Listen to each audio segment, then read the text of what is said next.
យើងកំពុងតែទទួលព័ត៌មាននិងជឿព័ត៌មានអត់ពិតមួយពីរឿងសង្គ្រាមប្រទេសថៃនិងប្រទេសមីយ៉ាន់ម៉ាដែលថាប្រទេសមីយ៉ាន់ម៉ាបានទម្លាក់គ្រាប់បែកនៅតាមព្រំដែនថៃធ្វើឲ្យ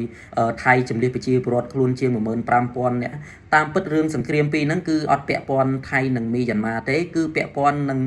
រាជរដ្ឋាភិបាលមីយ៉ាន់ម៉ានិងពួកអូទៀមផ្ដាច់ខ្លួនជាជនជាតិភាគតិចដែលតវ៉ាជាមួយរាជរដ្ឋាភិបាលមីយ៉ាន់ម៉ាអញ្ចឹងណាហើយសង្គ្រាមហ្នឹងគឺកើតនៅជាប់ព្រំដែនថៃត្បិតថាវាអត់ពាក់ព័ន្ធអីមួយថៃដែរប៉ុន្តែថៃក៏គេបារម្ភប្រជាពលរដ្ឋខ្លួនក៏ជំនឿប្រជាពលរដ្ឋខ្លួនចេញពីតំបន់ហ្នឹងអញ្ចឹងបងប្អូនទាំងអស់គ្នាមុននឹងទទួលព័ត៌មានអ្វីមួយមុននឹងជឿគឺតាមដានប្រភពឲ្យច្បាស់សិនខ្ញុំឮប្រហែលថ្ងៃឃើញព័ត៌មានហ្នឹងក៏ប៉ុន្តែគឺខ្ញុំអត់បាននិយាយទេខ្ញុំទៅស្រាវជ្រាវរកព័ត៌មានគឺអត់ពិតហើយព័ត៌មានបើសិនជាបងប្អូនចង់ដឹងច្បាស់ពីរឿងហ្នឹងចូលទៅមើល channel ប្អូនស្រី channel YouTube ប្អូនស្រី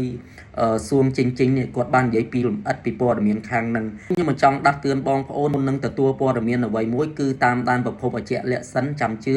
ដោយព័ត៌មានកន្លងមកគឺយើងទទួលព័ត៌មានអត់ពិតច្រើនព័ត៌មានអត់ពិតខ្លះពេលយើងជឿទៅធ្វើឲ្យប៉ះពាល់ដល់យើងដូចការរឿងថៃគេចោះកសែតថាកម្ពុជាយើងបានដកទ័ពពីខាងព្រំដែនថៃអញ្ចឹងកាលហ្នឹងខ្មែរយើងជឿមែនតើជឿខាងព័ត៌មានបំពល់នៅថៃដើម្បីនិយាយដូចថាឲ្យប្រជាជនខ្លួនចូលចិត្តមើលឲ្យប្រជាជនខ្លួនស្ងប់ចិត្តហើយបន្ទាប់មកមានព័ត៌មានដូចជាប្អូនស្រីដាវនេះហ្នឹងហើយនឹងដូចជាព័ត៌មានខាងលីសាហ្នឹងហើយព័ត៌មានលីសាហ្នឹងក៏អត់បានមានផុសតាងណាដែលថាលីសានិយាយដែរហើយព័ត៌មានចុងក្រោយនេះគឺព័ត៌មានសង្គ្រាមថៃហើយនឹងប្រទេសមីយ៉ាន់ម៉ាអញ្ចឹងណាអញ្ចឹងឃើញថា